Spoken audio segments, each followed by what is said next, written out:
In line with the current guidance, there is no requirement for anyone to get a COVID test to come. All the public health colleagues have been part of the decision-making process for this event. They've signed it off, the government have signed it off, so this will be as COVID safe as any event could possibly be. That was the message just 2 weeks ago when plans for the fan zone at Glasgow Green were unveiled. At the time, the city was in the tightest COVID restrictions.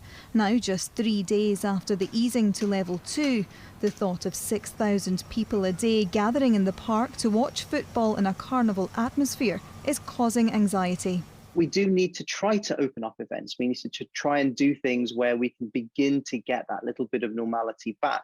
I think it's absolutely unacceptable without testing.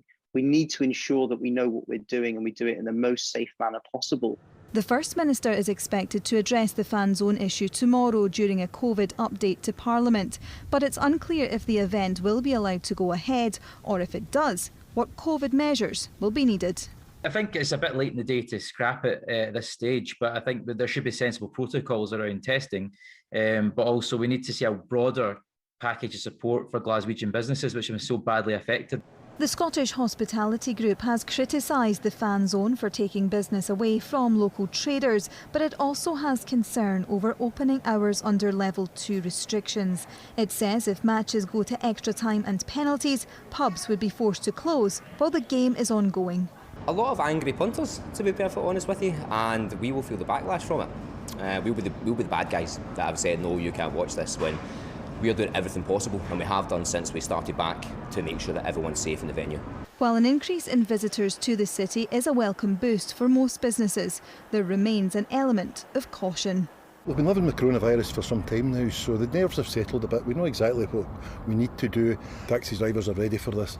It gives them the chance to do what Glaswegians do best, and that's welcoming visitors to a city for major events. That's what we do best. On the ScotRail network, we will have an alcohol ban, so fans won't be allowed to travel with alcohol. Really, we want fans to take cognizance of their environment. Remember, we're still in a pandemic.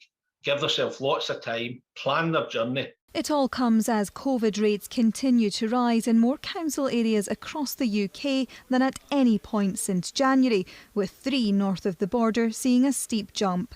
In Angus, cases increased from 21 to 87 per 100,000 people within a week. In Edinburgh, it was up from 65 to 134, but it's South Ayrshire seeing the biggest increase, rising from 46 to 158.